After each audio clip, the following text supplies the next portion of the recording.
पण अत्यंत महत्त्वपूर्ण अपडेट पाहतो. हा व्हिडिओ आपण शेवटपर्यंत पाहावा. खाजगी अनुदानित शाळांतील शिक्षकेतर कर्मचाऱ्यांचे पदरचनेत बदल. 19 फेब्रुवारी 2026 महत्त्वपूर्ण शासन निर्णय निर्गमित झालेला आहे. आपण समोर शासन निर्णयसुद्धा पाहणार आहोत. हा व्हिडिओ आपण शेवटपर्यंत पाहावा. नमस्कार मित्रांनो, चॅनलमध्ये आपले सर्व स्वागत आहे. तत्पूर्वी आपण नवीन असाल चॅनलला आता सबस्क्राईब करा, समोरील बेल आयकॉनला क्लिक करा. निश्चितच नवनवीन अपडेट अखिल तांबुळसर क्लासेस चॅनलमार्फत सतत आपल्याला पाहायला मिळतील. पाहूया सविस्तर.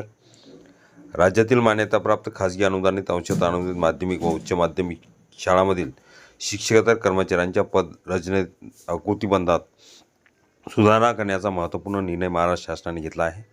शालेय शिक्षण व क्रीडा विभागामार्फत 18 फेब्रुवारी 2026 रोजी याबाबत शासन निर्णय जारी करण्यात आला असून 2019 मधील जुन्या निर्णयात सुधारणा करण्यात आली आहे. ची तरतूद काय होती?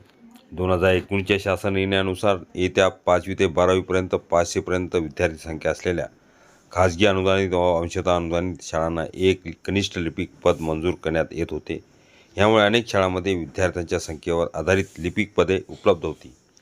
2024च्या निर्णयाशी सुसंगत 15 मार्च 2024 रोजी शिक्षक पदांच्या मान्यतेसाठी किमान विद्यार्थी संख्येचे निकष लागू करण्यात आले होते.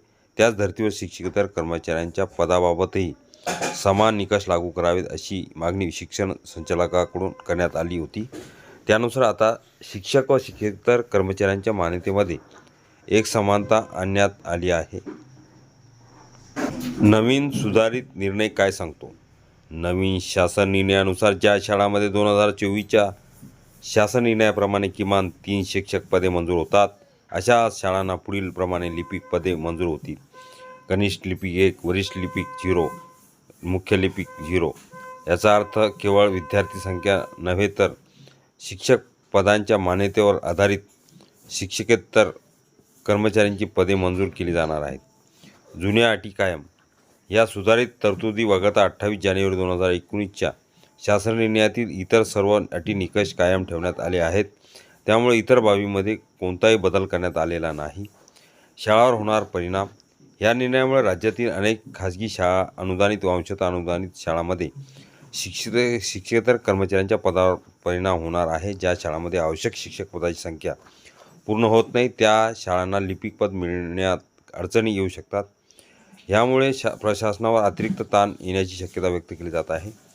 संकेतस्थळावर उपलब्ध. सदर शासन निर्णय महाराष्ट्र शासनाच्या अधिकृत संकेतस्थळावर उपलब्ध असून तो डिजिटल स्वाक्षरीने प्रमाणित करण्यात आला आहे.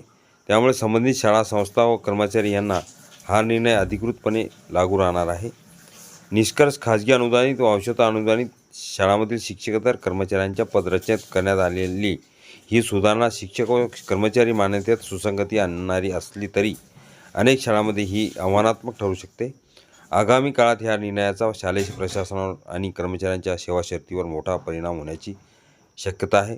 GR पाहण्या अगोदर हा व्हिडिओ उपयोगी वाटला असेल तर लाईक, शेअर आणि अखिल तांबुळसर क्लासेस चॅनलला लगेच सबस्क्राईब करा. 18 फेब्रुवारी 2026चा हा महत्त्वपूर्ण शासन निर्णय. ह्या शासन निर्णयाविषयी आपण थोडक्यात सविस्तर माहिती बघितलेली आहे.